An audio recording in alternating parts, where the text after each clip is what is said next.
Greetings comic book fans, I'm Jason and welcome to Dude's Comic Haul. This is my weekly haul video where I share with you the new books I've picked up today, and officially the best day of the week, New Comic Book Day.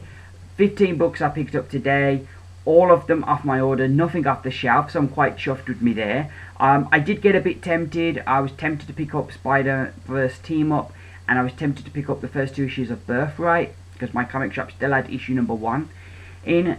So yeah, I was very tempted to pick those up because I heard good things about, particularly Birthright. It sounded a good book, but I fought temptation and so far I'm winning. Of course, tomorrow's another day and I could end up going back and picking them up, but so far, so good. So, getting into today's books, we're going to kick it off with DC, and we have Batman Eternal, issue 31.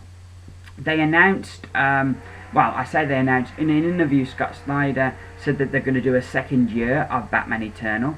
I wasn't that excited. While I've enjoyed the 2 weeklies I'm picking up, I was looking forward to them being over because it's a big drain, you know. Financially, it's like 4 extra books, 5 if you've got 5 Wednesdays in the month, 4 extra books a month. And it's just, yeah, I was looking forward to having the 2 weeklies, which equals about 8 books a month. I was looking forward to them being over and not getting as many books. So yeah, I'm not that excited about a second year of Batman Eternal, and if I do decide to pick up year 2, I'm definitely gonna sit down and drop 4 DC books to make way for that, because I didn't mind as like for a 1-year thing adding it as an extra because it was Batman's 75th anniversary. I thought it was a nice way to celebrate it, to have a weekly series.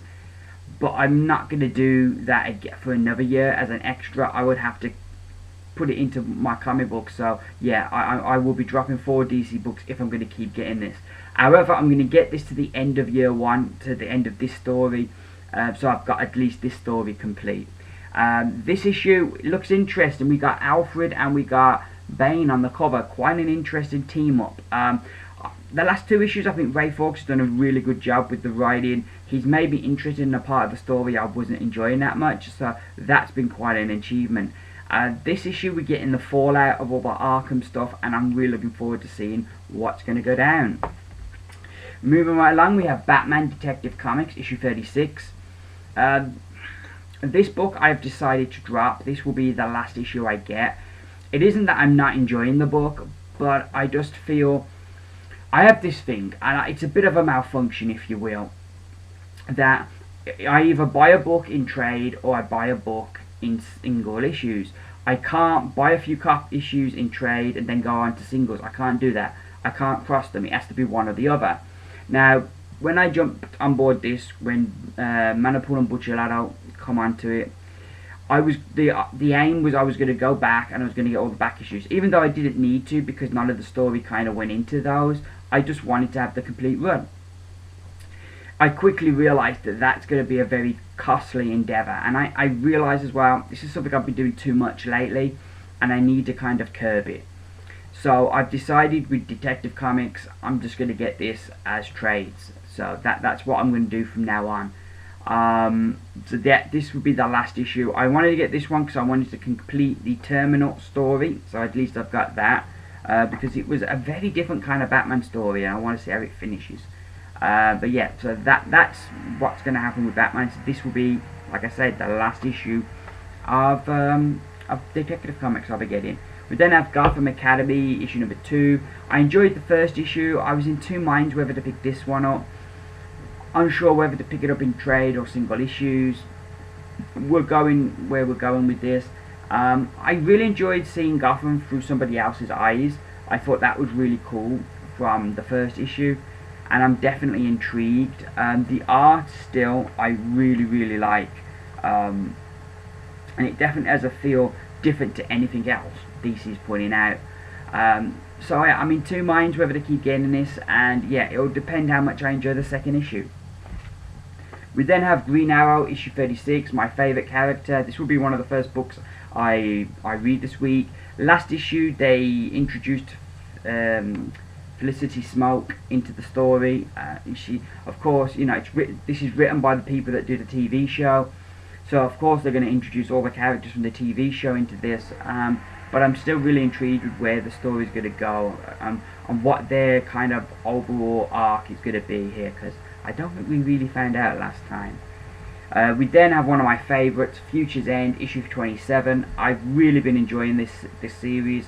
I like that cover. The last couple of covers have all been very samey, so it's really nice to have this bright kind of cover, and that's completely different to what's come before it. But yeah, I'm really enjoying this, and they announced that they got some big event that this is going to build into, which I'm really pleased, because my one worry was when we get to the end of Future's End, where what's going to happen is like, is this going to lead on to anything that's going to affect the New 52? And I'm glad that this is, and like, you can, now that we know of the event and stuff, I can kind of start to guess how this is going to lead into that. But yeah, I've really been enjoying it. I think out of the 2 weeklies, I've enjoyed this one the most. I think sometimes Batman Eternal feels like it's treading water. With this, every issue, it's just the story's moving forward, and they're doing a really good job. Looking forward to getting into that. We then have Swamp Thing, issue 36. It's part 2 of the current story arc, with the machines wanting to set up their own kind of little thing. Like, you've got the green and you've got the red, and the machines want to set their own one up. And Swamp Thing's got the choice: should he kind of just let them carry on with their own thing, or should he wipe them out before they become a threat? Really interesting story, really been enjoying this. I think it's the last story that Charles Soule will be doing on Swamp Thing, so yeah, it's kind of a bittersweet kind of thing, but yeah, I've really been loving Swamp Thing lately. Jumping over to Image, we have the last issue of Nightworld. I've really enjoyed this story.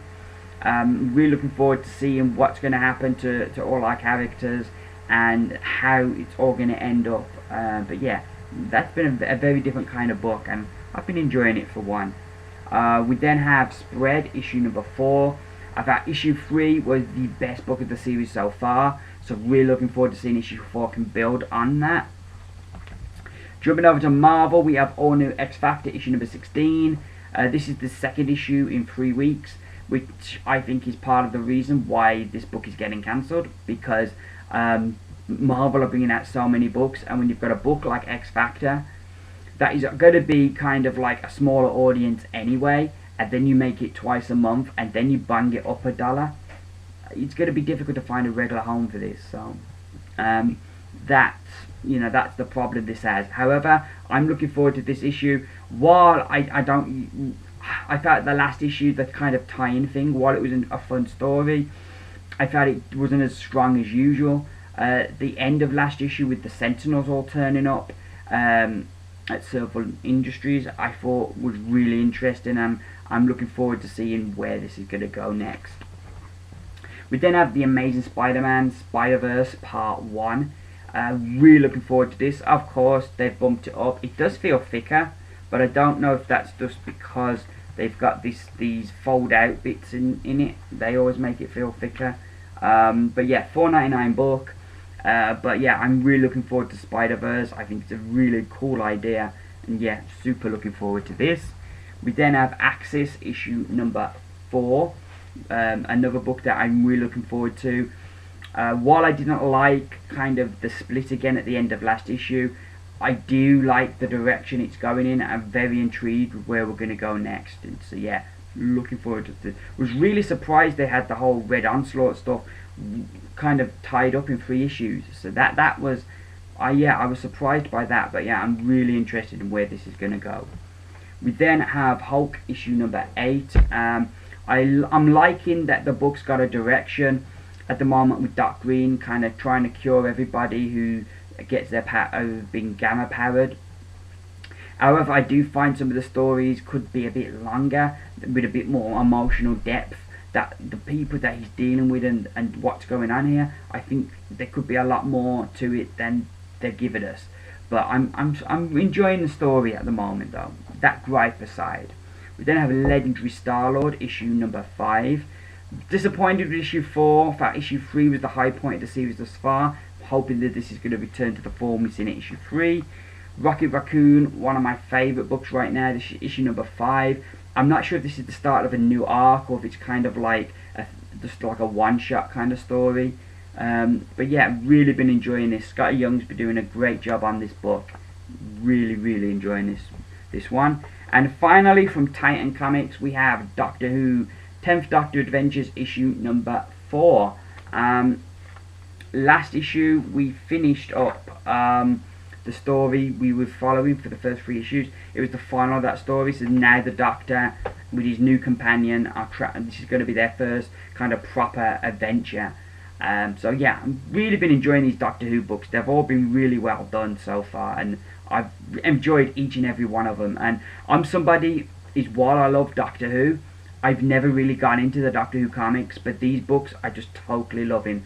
So yeah, looking forward to getting into that one. So those are my books for this week. Now a bit of an update. You remember last week I picked up Game of Thrones.